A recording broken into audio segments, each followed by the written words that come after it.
Hi, welcome to this week's edition of Blue Soak. Again, John, Dave, and myself are going to look back over Leinster's first victory of the season against Cardiff and also preview the Rugby World Cup, which is starting on Friday. So, boys, 23-15 against Cardiff. Made heavy weather of it, but got the result.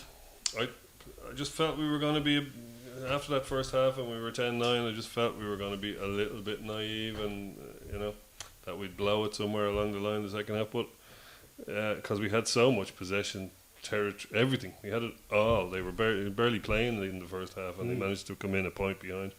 So I just thought, our naivety might show with so many young players, but it didn't. Fair play. We kept to our task and got out of Dodge with not only the win but an 8-point margin, which deprived them of what hopefully won't be relevant to Leinster in the rest of the season, but you never know. I mean, it was a game that in the stadium didn't look all that great. I mean, but I kind of enjoyed it in the stadium now, I have to say. Looking at it again, but no, in terms of like what you get from it, but looking at it again, when I watched it again on video, it was a better performance than I thought it was. I mean, there were things that I was really happy about because there were problems that we'd had before. I mean, the previous week, and Them all, I'm guessing. no, not the very mall. well, I still don't think the mall was all that hot, to be honest with you. The scrum was good. The scrum was good. That was the first one. The scrum was good. Even had a little shaky period when Royce Burke-Flynn first came on, yeah. but he found his niche. He did. And I thought the First breakdown. two, the first two he gave away a penalty though. I thought the breakdown was excellent. When you consider that, Cardiff would have one of the better back rows in the Pro 12 with or without full strength teams. You'd rate Navidi, you'd rate Turnbull, and you'd rate Like, these guys are starters for them. Yeah, Or, yeah, kind of. They are. and they are actually good players. If you look as at well. our team, there was actually very few. If you were going to say, well, what is the 15 that's going to play against Toulon in the match in the Aviva Stadium, let's say? There's very few of those lads that were playing. Maybe 5. Whereas Cardiff will be a much stronger outfit that would play. I thought that I know Van der Fleer got the man of the match, and to a certain extent, he deserved. For me, the man of the match was Cohn. He was I great thought as Cohn well. was outstanding. I really did, and I thought himself and Ryan and Van der Fleer totally negated the Cardiff back row, with the result that we completely and utterly dominated possession. Now, what we did with that possession wasn't always good. There was efforts made to use it well, but we didn't actually use it well. Yeah. We were doing stuff and it looked good and we were going from side to side and we were passing the ball, but we were doing it a bit too far behind the line to really threaten Cardiff. And Cardiff have a decent defence. Graham Stedman's in there running their defence now. That's right, yeah. So if you're gonna break down that Cardiff line, doing things 10 metres back isn't gonna do it. Yeah, it was the one thing I was fearful of is their back row. But in fairness, Vossaway had a shocker of a game. They took him off. Yeah. Put that young fella on Ellis Jenkins. I couldn't believe the amount of times he missed the ball. was Like, he shocking. knocked on, he let balls bounce. And like what he's there for is like he's a ball carrying number 8. He's there to Big bullock smack and- into fellas, and and Turnbull is a bit similar. Like he's another good carrier, So they've plenty of power. But who were the two best carriers in the game? R7 and 8. Yeah. And Ryan had a decent game as well. He I thought possibly Ryan had a really good overshone. game. He's a player that sometimes I damn Give with out a faint bit. praise, but I thought he had a really, really good game. He was really focused, which is when Dominic Ryan is really focused and he brings all those physical gifts and channels them the right way. But Superb. it's because he was at 6. Yeah, He's so good at 6 because what is his favourite thing to do? Oh, Hit people. Yeah, yeah. Whether he has the ball or whether he doesn't have the ball, his favourite thing to do is hit people, and that's what you want in a blindside flanker. Yeah. Get out there and batter people, and he did it well. So I thought our 13 played well as well. at 7, yeah, he certainly did. Yeah, he had a great He was game. hitting a few people. He's hitting a few bodies. I thought he was excellent as well. I thought And he was unlucky with the offloads in the sea up the left. which wasn't forward. it wasn't forward. I was watching earlier today, and it wasn't forward. It was a I mean, it wasn't either ball went forward, hands went back, not forward, and it didn't actually go forward at all. It was proper not forward. It came out of his hands backwards, And his hands went backwards, and the ball went backwards. Everything The whole went lot, backwards. yeah. So anyway, we'll we did get away with kind of a harsh yellow card for Josh Navidi. Penalty probably. Yellow card was a bit quick. Maybe a warning rather than a yellow card, I would have said. But hey, We'll take it. The ref is Welsh, so Yeah, snakes and daggers. snakes and smoke and mirrors. No. And our friend Gary Ringrose made an interesting debut. Like he a couple of nice runs. He was looking for the ball, and Yeah. at the very end of the match, he made Two two big hits, stonking tackles. Yes. Oh, yeah. they were excellent. Yeah, last one in particular, he just. And he's when you're standing beside him, he's kind of willowy looking, you know. I mean, he needs to fill out a little bit, perhaps. But I don't know. He looks pretty big to me. he is. He's tall though. He's Yeah. 6'2" or 3", and he, you know, when he's He's big. Like he's well built, the but example I'd use is he's but bigger than willowy. Luke was when Luke started. yeah, he's probably bulked up an inch or two enormously. taller. Yeah. But by God, does he have his tackle technique? It's like Issa Nasiwa hits Yeah. they were. You know, he really knocked your man Well, he back. emptied him in the. But I mean, before we get too carried away, let's remember. I mean, Cardiff are, to all intents and purposes, the third Italian team as far as Leinster are concerned.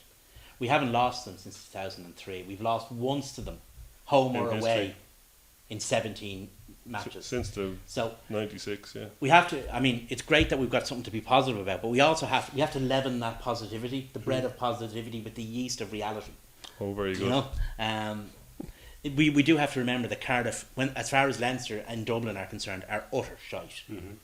Well, I do think the Welsh teams are finally going to have a bit of a renaissance, and we've kind of been saying that. They've been out in the wilderness since probably 05, 06, when we couldn't buy a win over in Wales back then. Cardiff have had more rebirths than the Dalai Lama. Perhaps, but they do. You mentioned your man Stedman, their backs coach or their defence coach, and the Scarlets have a new defence coach as well. And look at them miserable. They're there knocking people out of the way, and running up 6 yellow cards in 2 games, and they're top of the table. I just think. I mean, it has to be borne in mind. You know, we have to. You have to. But be you can only play what's Oh, in front yeah, of you. it's And not- if you look at our team, Dave, I mean, like, I know you have to have a dose of reality, but also look at the sort of the positive side. There were 17 or 18 Oh, guys yeah, away yeah, with the yeah, World yeah. Cup. If you look at the team, there was 2 lads making their debuts. There was another bunch of fellas who have a handful of caps between them. Yeah. And then, okay, there's a smattering of experienced pros in there too. But there's something that, say, Matt O'Connor didn't do, that Leo Cullen has done, which is try and introduce some fresh blood into the team. in certain parts of the team. In Yeah, certain but parts of the team, the other side of that is, I mean, we had 80% of the possession. Yeah. And we broke them down once from play. I mean, I always think the penalty tries are as a result of pressure, not. They'd say, you didn't score from play, you got a penalty try. Well, I think the penalty tries are brings the pressure. So, but I still think that we're still not there yet. No, of We course still have to be a Absolutely lot not. sharper. Jesus, no. And my big But maybe when our first team comes back. Oh, possibly. The question I was asking, and I'm not sure, and I watched the game again to try and get a picture on it, is Cathal Marsh, how he's doing.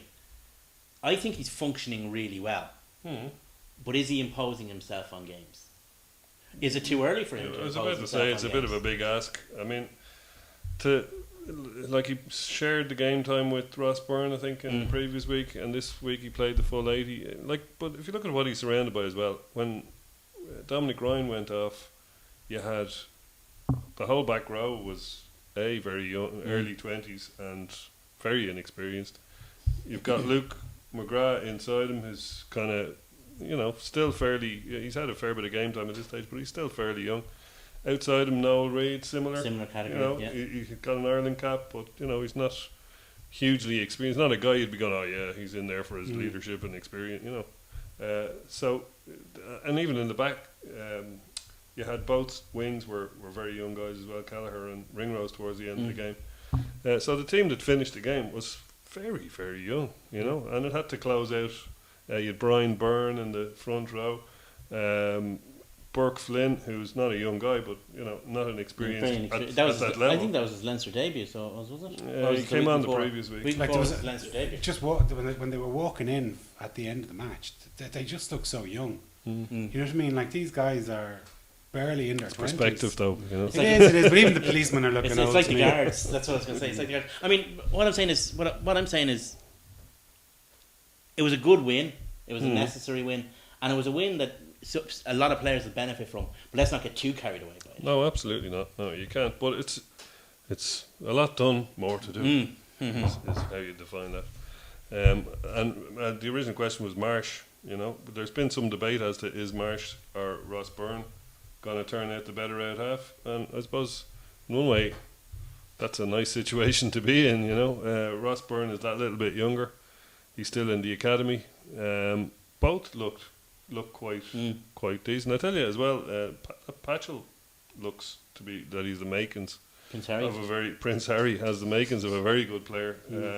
He's great control. I didn't realise it because I didn't watch them playing Zebre last week. He missed. He had 7 out of 8. 13%. Yeah. I think that's always the problem with Reece Patchell. I think that he blows very hot and cold. He's either But that'll come. he can either kick him from absolutely everywhere, or he couldn't. If you stood him in front of he couldn't put the ball over the post. That'll go. But they went for He's 22. They went for a drop goal at the very end of the he just match, missed it. and well, he missed it, but that wasn't maybe the right option to go for. Well, There was a penalty that was there. They had a penalty, but the penalty was just on halfway. He and was it wasn't kicking them in from front. 6 metres in front I know. in his own half. It wasn't. It was. I think the drop goal might have been the better option. He was that bit closer. Yeah. and It's hard. I mean, you it's can. hard to know. Yeah. If it goes over, he's right. If he missed, he's always wrong. So Yeah. it's hard to know. But that's the thing with Reece Patchell. I mean, I've seen him playing brilliant, and I've seen him. He's like Cardiff. He is Cardiff to a certain extent in microcosm. I mean, sometimes he looks great, and other times he just lets you down like you wouldn't believe. Yeah. Well, he's young still. He's still 22, I believe, which is, we tend to. They tend to put them in earlier in Wales than we do. They have a lot of younger players, even in the senior Welsh team. There's 3 or 4 guys now in due to injury that are Amos and the other. What's the other lad? Anyway, it doesn't matter. But they do. George North was like 4 when he made his Wales debut. He's got 50 caps. But that's something that seems to be reluctance within Ireland, and It whether is. it's international rugby or even provincial rugby, it's to give youth its head, and it's a shame, really. Yeah, in some ways it is, absolutely, yeah. I think Wales's problem isn't actually giving youth its head; it's that it discards youth too soon. Because Wales actually has. I mean, we talk about the production line mightn't be what it was back in the old days, but there is still a big. I mean, you look at the likes of like Owen Williams and various different guys who've come through in the last couple of years. Reece Patchell, all the young out-halves, Matthew Morgan, and all that kind of stuff. Sometimes they don't give the guys in the young. They bring him into the team really, and if he doesn't go straight away, he's gone. And sometimes they don't give them enough chance to develop within the team because there's always another young guy coming through. There's also the factor of your career is generally a certain length, and if you start at 18 you might be finished at 33, and if you start at 21 you might be finished at 35. There tends to be you get miles on the clock syndrome. So some ways the later times the later you get those miles on the clock the better. Other players the better get them in early and get your best years before you hit 30 and lose a yard of pace. There's no real hard and fast rule. I mean, it's very much on a player by player basis. Some guys are ready for international rugby at 18, and some guys aren't ready for Pro 12 at 20. Yeah, but there's very few. Like if you look at but at 30 they could both be lines. But if you look at Ireland, for instance, you could say that they could cap somebody in a summer tour to America, or in a Mickey Mouse warm-up match against Scotland. These matches aren't really the important ones. The important ones are what young players are going to be capped in the World Cup or in the Six Nations. There's very few. You can name pretty much the squad. Like the youngest guy is probably Henshaw, but it still took him a number of years to force his way into that team. Admittedly, O'Driscoll and Darcy were ahead of him. There was a big vacuum there. But it's very rare that you see somebody coming through as, oh my God, like the last one I can remember is probably Luke Fitzgerald, or Keith Earls perhaps. There's also a school of thought that if you're springing surprises in your World Cup squad announcement, you've done something wrong in terms of your development over the entire cycle. But look at Australia. Australia will bring through players, and they will have a 15-year, they will bring through guys that are and give them caps at 19, 20 years. What I'm saying is they bring them through. They bring them through during the cycle. They're not going to start them in the first game of the World Cup for their debut. They bring them through as part of the cycle. There's an element of a bolter that can be good for the squad psychologically as well as you get the odd ones, but the actual player themselves. They're not that common. I mean, the big bolter in this World Cup is Sam Burgess. Yeah, but say 4 years ago was Murray, but Murray kind of got in by default because O'Leary was playing like dog shit. Correct, and it wasn't that Murray was super duper. It was more that O'Leary kind of shot himself in both feet. But then again, Murray. I mean, the reason why O'Leary was been given a chance was because he was a Heineken Cup winner. He was a line selection. He was a Grand Slam winner. So I mean, he deserved his chance, and that's why he was keeping Murray. Then obviously, in fairness to Kidney, I mean, he did drop his guy to pick Murray, to bring him with him. Murray, I think Murray became very quickly. He was that guy who could make in the first game of the World Cup was suddenly this guy's world class. I mean, it was almost apparent. Murray's a guy who always looked better than the level he was playing at, and still does. Yeah, well, I hope he stays fit. Which leads us neatly on to 31 fit guys for the first match of the World Cup. That's pretty incredible. I mean, there's a lot of squads there that don't, Wales in particular, that have at least 3 or 4 that are... And Eli Walker's dropped out. He's gone as well, and they've brought Moriarty. Well, Warren Gatland will pick anyone except for James Hook. He really will. I mean, he's lost another back 3 player, so he's picked a flanker. Well, the enigma that is Warren Gatland. But I suppose he did shoot himself again in the foot by his performance against Ireland in the first friendly match in Cardiff. Yeah, but to be able to pick from 31 fit guys and having 2 relatively easier games. I know Canada are big tough lads, and some of those Romanian forwards are big tough lads, but we should be able to outthink both of those sides if we've any. We're actually about us. There are parallels to. I mean, everybody keeps talking about 2007. I think it's a wildly different World Cup. But in terms of the profiles of the teams, the first 2 teams we have to face, there are parallels in 2007. The difference is the preparation. This Ireland team is ready to play. Yeah. Or half this Irish team is ready to play. Well, I think Joe is kind of doing the usual masterclass. The only thing I'd be afraid of is that if we're just, because it's very hard to switch it on. I think I was starting to say this last week. It's very hard to go from keeping everything hidden and not showing anything to bringing it all out. It's very difficult to just start playing free-flowing rugby overnight, even if you've been practicing it week in, week out behind closed doors. So that's the only thing. That and the fact that our centre pairing has only a few more caps together than England's have.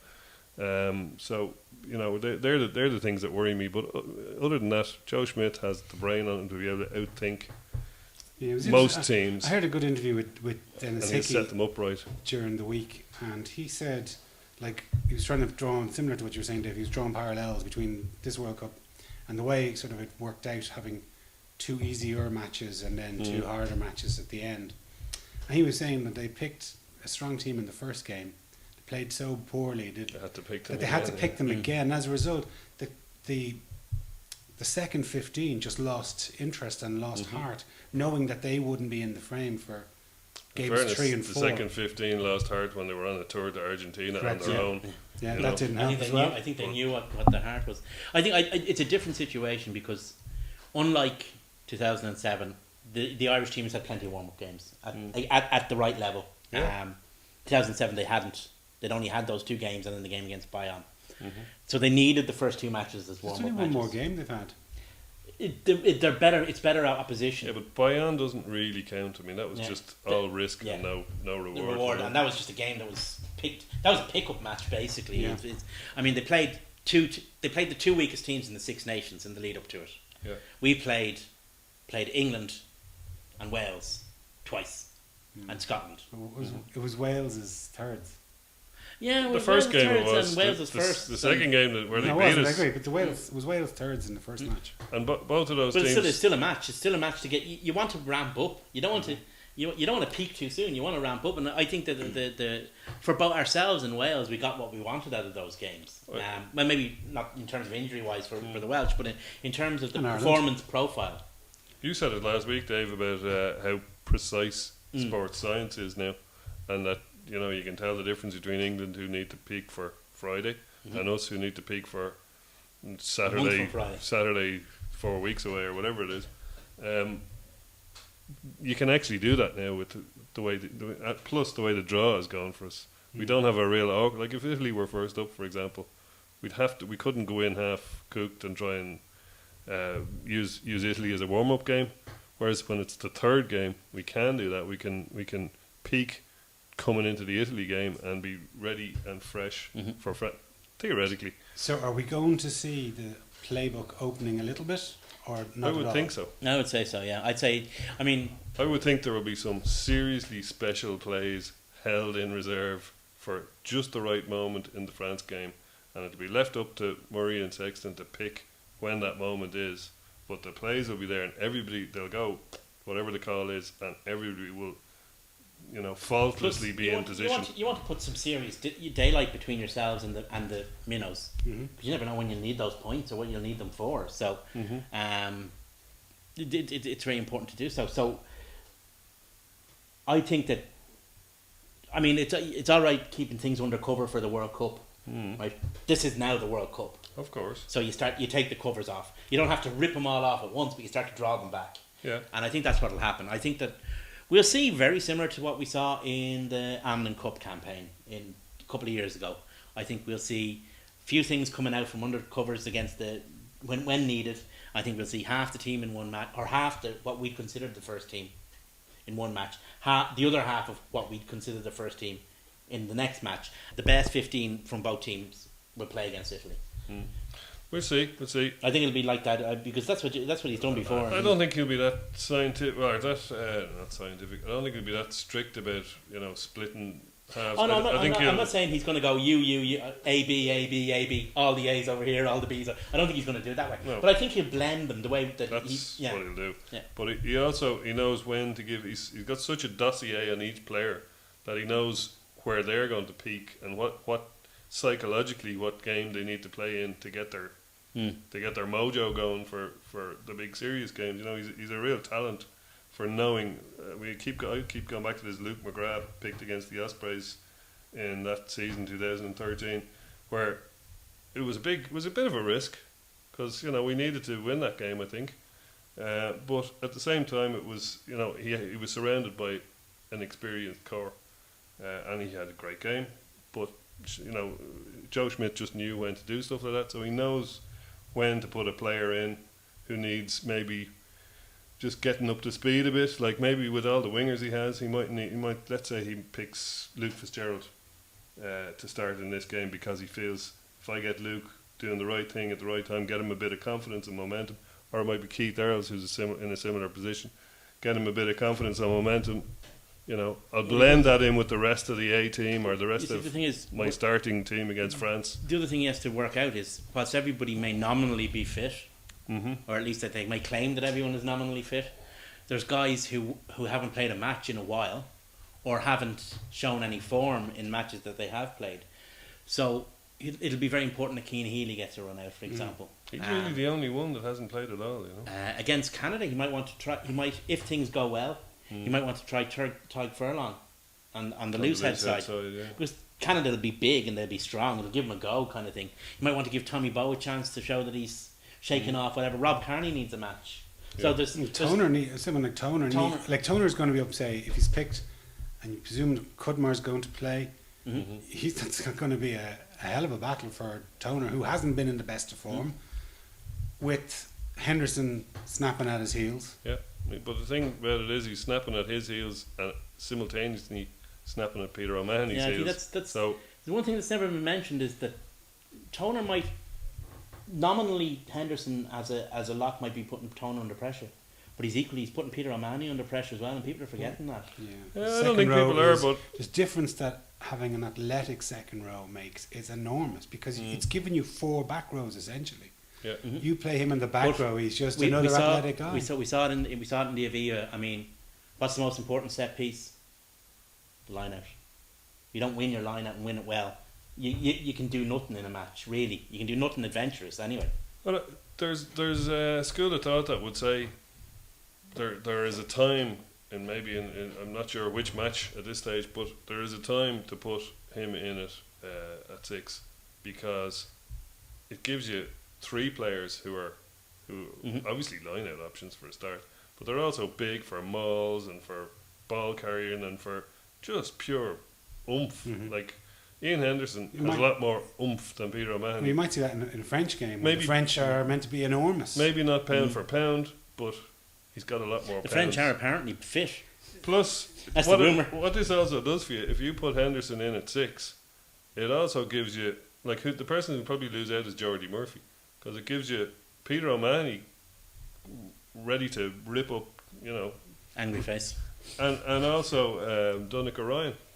could possibly be on the bench. So you could have Donncha Ryan, Peter O'Mahony sitting on the bench with Henderson, Towner, and O'Connell starting. You know, that's some serious impact. And That's if a one lot of of meat, isn't it? if But one like- of your back rows gets hurt, Like, are you surprised that Murphy won't be there? Like, let's face it. In 2 years' time, Henderson's gone on the Lions tour. Murphy won't even be a starter with Ireland. well, like who that- knows? Who knows? Well, I bet you a fiver. Okay. But I'll say this to you: how did Ferris do on the last Lions tour? Fantastic against in South Africa. Yeah, no, that wasn't the last Lions tour. That's what I'm saying. The Ferris point is, you is never, injured. you never know. That's what I mean. You never know how a player You is going don't to know, develop, especially one who's as abrasive as Ian Henderson. So, I mean, He does look to be. I mean, you know, balance of probabilities. What you say is right, Jason. You know, but I think I wouldn't be writing off Geordie Murphy. He's a very versatile player. Yeah, he is, but got like, a great brain and a great bit of, you know. I think Henderson has the opportunity to be Ireland's Nathan Hines. Another man who played at 6, Yeah. as did Donncha Ryan, and you know, there's you have a lot of options all of a sudden when you have that 23 rather than the 23, which includes Geordie Murphy. Geordie Murphy gives you a different set of options. we went down to Thomond Park when Joe was in charge. First year we went down there, and he played Nathan Hines at 6, and Munster didn't know what to do. They were completely blown away by it. Do you remember that? Mm-hmm. It completely blew them out of the water. They hadn't prepared for that eventuality. And they also had that option of bringing Sean O'Brien across and either moving Nathan Hines forward, or let's get into the now, bringing Ian Henderson forward into the second row and bringing on O'Mahony, or yeah, if it's changing not things working up. or changing things, like he used to do it, like he started off with McLaughlin and Jennings afterwards. Yeah.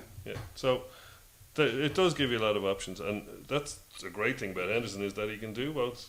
You know, he can fulfil both of those roles, and in some ways, going forward into the second row is like a bit of a rest for a blindside flanker, because yes, they're doing more grunt work, especially in the scrum, etc., and mauls, but they're not doing as much pace stuff because they're having to pull themselves out of the middle of set pieces the whole time, so they're not running as far.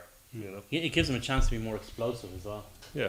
So you know, we shall see, but I think it does give him a nice lot of options. Yeah. That he can It do. does have that he options, can do but unless he pulls up trees and other people lie under them, I don't see the front, the pack in the main changing all that much for the game against Italy. Certainly, maybe probably France. Depends on how people play, but Joe likes to play a certain way, and he does like a big pack, particularly against French teams. Yeah. He likes. I mean, he's always done that. When he's playing the French, he likes to match weight with weight. And the French, according to the French newspaper, according to English journalists working for French newspapers, the French are actually fit this time round, which is a big difference. I mean, it sounds like a funny thing to say about a sports team or professional sports team, but the French team have always fallen down on their fitness, but not this time. But I was listening to I think it was Thornley, and he was saying he was talking to one of the Irish refs that was refereeing one of the French build-up warm-up matches, and he said he went into the change room. He said they are just enormous and fit and just a bit obviously hitting the gym for the last and I've also heard O'Gara's talking about it too. He's saying that they're really They can run an extra kilometre compared to what they could do because Well, their altitude training. Yeah. Just one thing I noticed, like from their warm-ups, is Picamoles has always been a very good player, but a very good player within a runway either side of the scrum, but not anymore. He's added a lot of fit. He's fit now, and he's expanded his range of chaos. But like the French club rugby is kind of slowly destroying their international rugby. Apart from at the World Cup, when the guys are there together for 3 months, effectively. I mean, they're there for 6 weeks before and 6 weeks during the tournament. Well, like in the last 4 years, they haven't been outside the bottom 3 in the Six Nations. I heard that, yeah. So, yeah, but does that mean anything? They just It the doesn't mean World Cup anything is their in the context of the World Cup. What it does mean is that, exactly as you're saying, clubs are just destroying the national team because they control the players. Yeah. And, put it this way, when Sexton's playing for us, he ain't going to be going anywhere near Leinster during the Six Nations, whereas you remember last year He had to go and he had play to a fly, match, yeah. fly back to France, play for Racing, come back to Dublin. That's a whole different. I mean, they have a whole different perspective, and that's why France always. It used to be always a thing that Ireland really responded well to tours. When Ireland went on tour, they always did really rather well because they could train together as a unit, and they were training all the time. Well, when they weren't drinking anyway, or in KFC, but We're getting away from Emmy's cooking. they were able to behave or they were able to live the life of professional athletes, right? So it always lifted the Irish standards. Whereas I'm not saying the French don't, but what I'm saying is they come together and they're able to prepare in a way that maybe England always prepare, and we always prepare, and Wales always prepare. France only can do that around World Cup time because they don't have those. But it's like what, say, Jim Staples said 24 years ago. The matches are decided 24 years ago were decided before the ball was even kicked, because Irish preparation was so amateurish compared to the Southern Hemisphere in England and possibly France as well, that they were more or less professional, where the Irish guys were going back to their hotel and going and doing work. Well, no, doing work, because they were away in camp for 8 weeks, So but long, they still had to sort of go through their regular job and be on the phone and try and sort of to survive with their At job. least they didn't have to do email. Back then. Whereas was Ireland very quickly, well, not very quickly, but from a point we'll say in the early mid noughties, went from being, not at all professional to being quite professional to being probably the most professional of the Northern Hemisphere teams In some ways, in terms of the way that they were dedicated to preparation. Liam Hennessy and Eddie O'Sullivan, who have had a row over 2007, but they came in, they made big changes. Eddie Wigglesworth as director of rugby made huge changes in terms of just how the professional Irish rugby player behaved. Yeah, but as well, I think a lot of the guys at the pinnacle of their careers, the O'Driscolls, O'Garas, Horgans, when they went away on Lions tours, particularly the early noughties, and they saw the way the elite English players were conducting themselves, they said, holy shit, we've got to buck up here. And then that kind of filtered down through the entire provincial system. England became the most professional a couple of years before we did, and that obviously climaxed won them a World Cup. So, like you say, when they saw the likes of Johnny Wilkinson or Richard Hill or Martin Johnson or even Delalio or any of those guys, what they did to get where they had to get to, it changed. Yeah, but it changed them a lot. Like, I mean, O'Driscoll's always talking about. Well, like even a few years, like around that era, around the time that England were winning the World Cup, you had Peter Clohessy was just come to the end of his career, having fags, not training, out on the lash a few nights before an international, all this kind of mess, and which would be unacceptable in today's professional rugby player. But back then, like it's only 12 years ago. We're also very well served though by our the exact opposite of what France have. Like, it's taken a little while to filter through to the national team because to get the balance right with but the fact that our unions control our provincial teams and right from the top down is a bonus, and it allows us to be more professional and to lay out of games, to be rested for at critical periods. It's not a conflict. The club v country thing isn't. It's just country, and the rest can fake off. Which as Leinster fans and Munster fans and Connacht fans, well, maybe not so much yet. Connacht fans and Ulster fans might piss us off at times, but as Ireland fans, it's hard to be pissed off. It's great. It was easy to be pissed off, you'd say, if Ireland aren't winning, of course, and the provinces are making sacrifices. Then you're going, well, why are we standing watching the ascent? Why are we standing in be it Musgrave Park or the RDS or whatever? Why are we standing here watching what is essentially our A team playing in our main competition, the Pro 12 or the Celtic League, when the Irish team isn't even winning? But once the Irish team starts winning and starts ramping up, then it's obvious what the thing is. And these things don't start from nothing. I mean, Declan Kidney won the Grand Slam in 2009 and then kind of went into a slump, and it was like, well, what's happening? But then now we're back up again and we're at a peak again. And once the Irish team is winning, the provinces, it's obvious why the provinces do what they do. When the Irish team wasn't winning, it was a bit of there was a certain amount of narkiness about it. Not anymore. I don't think that's. No, well, I mean, personally, no, but there are people who are still province over country. Yeah, surprising, really. Surprising, perhaps. Yeah. Well, let's say for sake of argument, you're 12 or something. You're 12. Or you're English and you follow. I was about to say that you're English or Australian or New Zealand and you live in Dublin and you support Leinster. You don't particularly care about the Irish team. you know, but you might care passionately about Leinster. So, you know, there are plenty of people who would feel that way, you know, and it's not, you know, there's no right or wrong, you know. It's not like, you know, it's like people who hate Munster and people who don't hate Munster, you know. I mean, There's no right or wrong. It's it'll okay be, to hate them, but it's okay to like them too. But here's the thing: it'll be, if we get to a semi-final, it'll be right. If we don't, it'll be wrong. It's as Okay. simple as that. Because We'll leave it at the end of the day, any sport lives and dies on the end result. Yeah.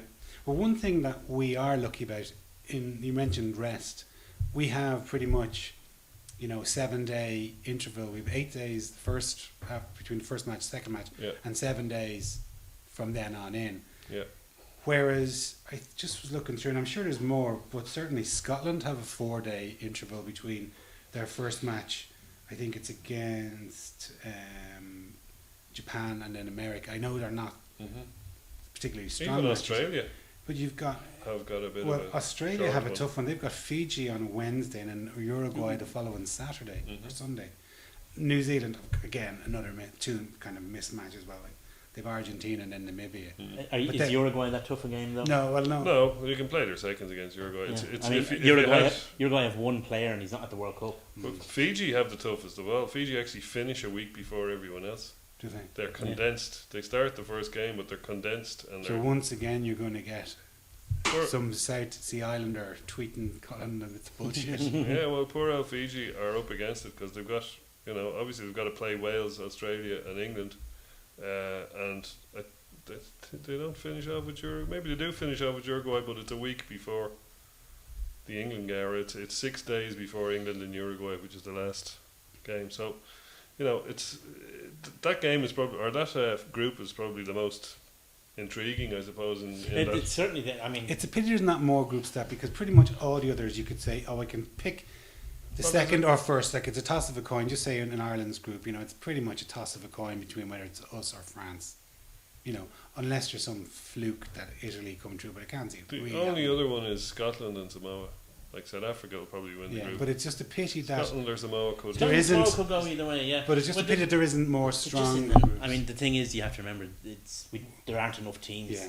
I mean, you look, if you I think we've done well to get the I mean, every group at least has one competitive match in it. Maybe even two, most groups.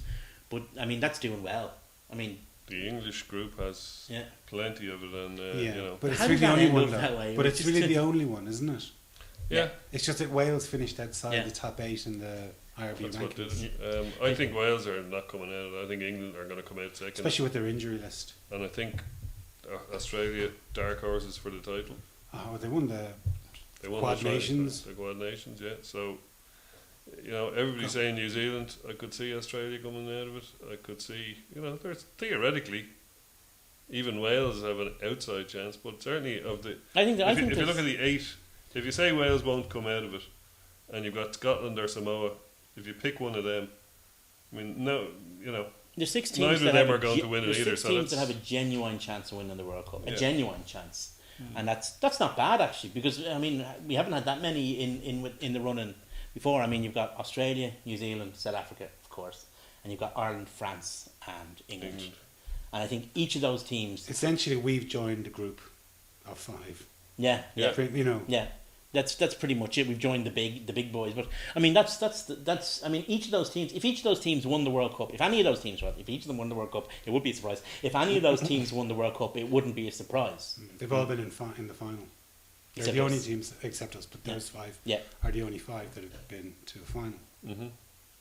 One thing just that really irks me about the World Cup, though, is the ticket prices. yeah. Like, I was just... what the market will bear. I was just looking at at them today, right? Say for Ireland, Romania, like I don't know how much you charge for that game if it was played in the Aviva Stadium, 20 quid, 40 quid. I'd say it would be thrown in with it would be the third game in the It was Guinness an Ireland series. international, yeah. Yeah. But like it's not an Ireland international, it's the World Cup, so Okay, it is. There's currently tickets available for either 175 sterling or 125. That works out at today's FX rate at 238 euros or 170 euros. ouch. Right? Like, you know, You get a weekend in Glastonbury for that. like, That's how the can you joy of justify following that? an ABC One sport, Jason. But like, you know, I just find that's ridiculous. It's the thing is, It yes, is. yes, it is ridiculous. I agree with you entirely.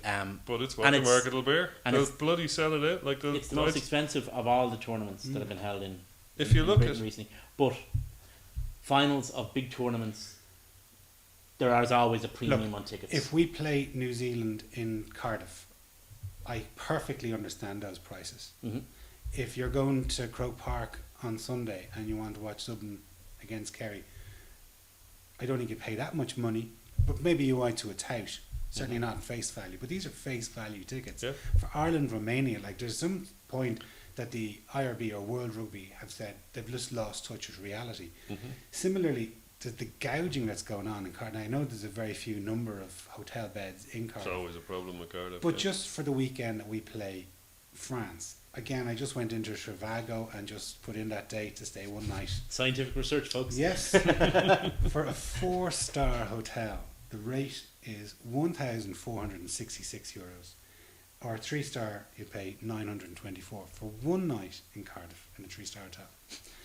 One night in Cardiff. It sounds like a Yeah, it real does. dreadful kitchen sink drama.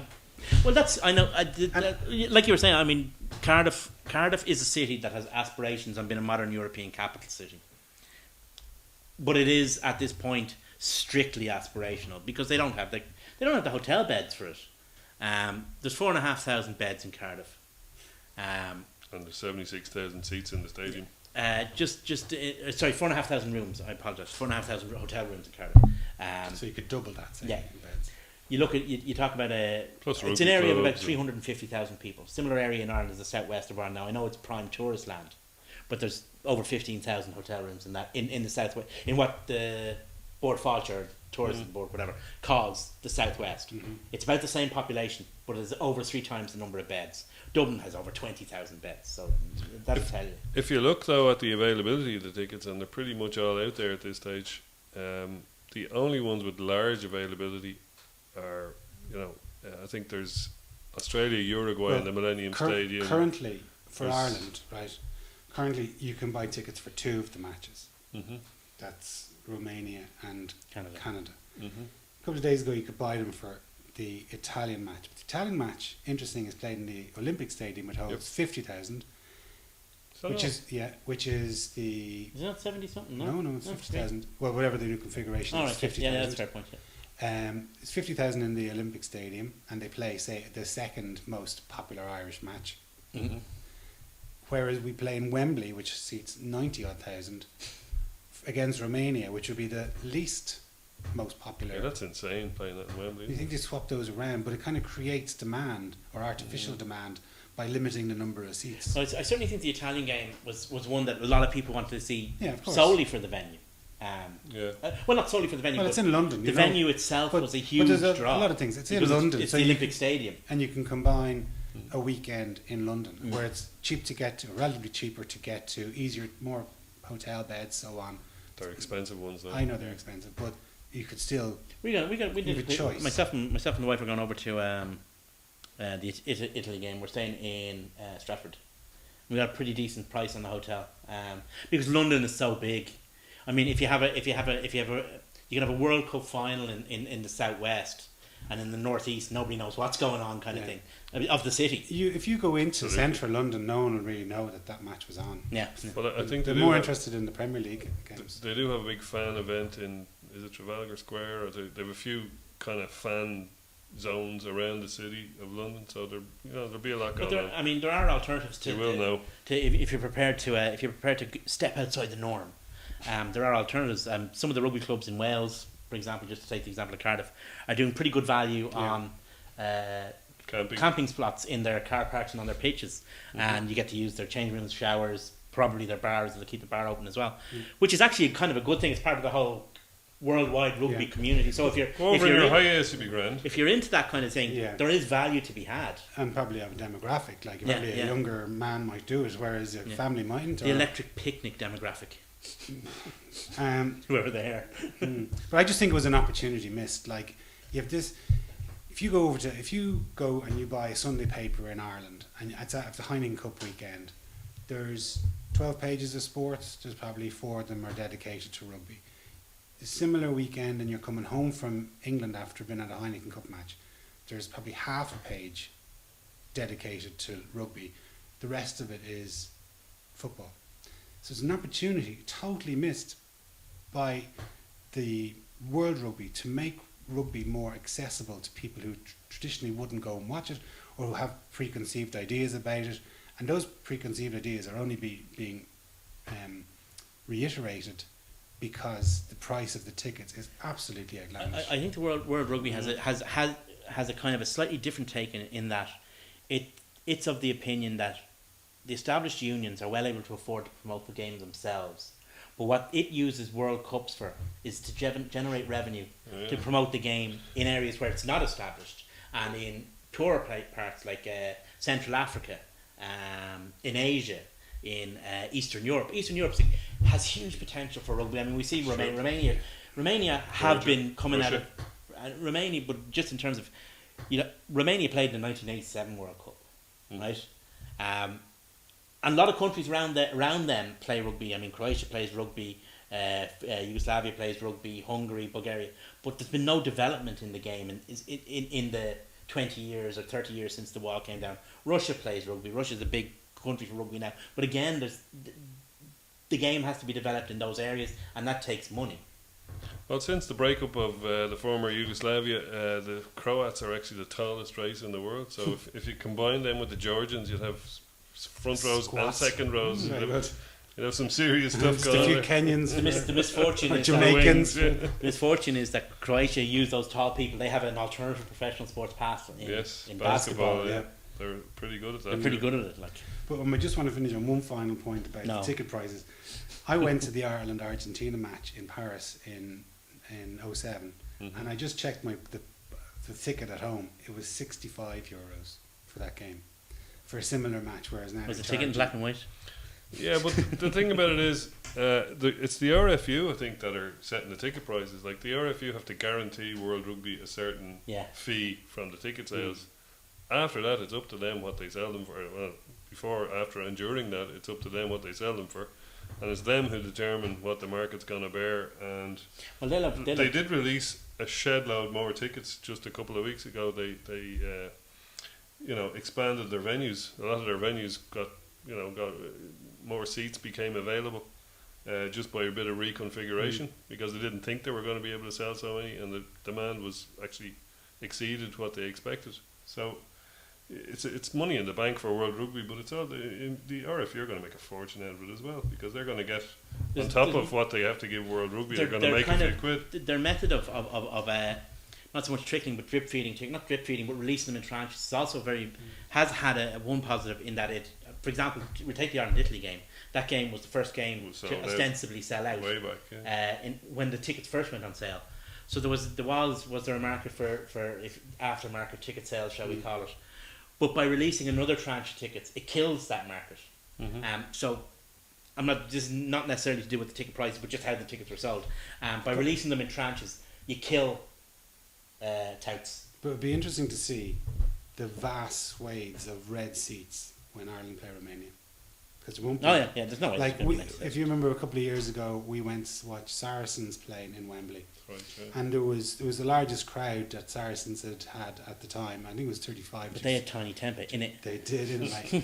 But the place was deserted. Like, even though there was 35,000 people in the stadium, there was still 55,000 empty seats. Oh, I'd say Wembley Stadium has had bigger tours. I mean, a 30,000 crowd rattles around in Wembley Stadium. I'd say they'll get more than that. I'd say they'll get 50 or 60,000, because, I mean, don't know. it is.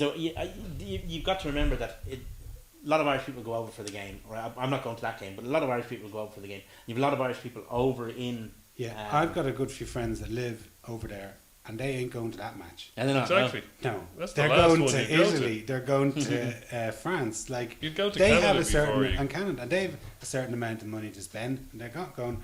I'm not going to drop 175 snots on a ticket for Romania. No, Not happening. me neither. I wonder how long those ticket prices will last. Though, will they have to get a few schools in for a tenner a head kind of thing? I don't You know. never know. Anyway, there was a few other matches in the Pro 12 that we never really No, had there a wasn't. chance to talk about. But one match I thought was very interesting was Connacht against It was a Glasgow. cracking game. And I mean, I Dead switched. and buried, and I switched on at half time and I was, oh jeez, not Connacht again. Like they have a chance, and you know, Glasgow missing 20 odd players, and it's what 26-6 or 23-6 at half time. And of went to course, 36 actually before they came back. and then you know, all of a sudden 4 tries and they have a chance of, but they got 2 points out of it, I suppose. Mm-hmm. They got the losing bonus and the 4-try bonus, but at the end of the day, those are the games Connacht have to win. Mm-hmm. I mean, with the likes of Glasgow missing so many players, those are Connacht are only missing 2. Yeah. Those are 2 and whatever's in, but 2 for the World Cup. Those are points that Connacht have to pick up. Yeah. Yeah. Unfortunately, I just wish they could have gone a little bit further. It You was a know, but cracking they game. left Connacht were superb though. they left themselves far too much to do. They were lucky they got close as they did, considering it was 30 points to 6. Of course, Glasgow are going to take the foot off the gas, but you know it nearly bit them in the ass. And I wish Connacht had. Connacht destroyed them in the scrum. Yeah. Well, seeing as we were trying to get Connacht up ahead of the Scarlets last year, I think it's going to the happen this year. Scarlets are looking fairly devastating. You know, they're looking really like we were talking about Cardiff last week, not scrapping for the jersey.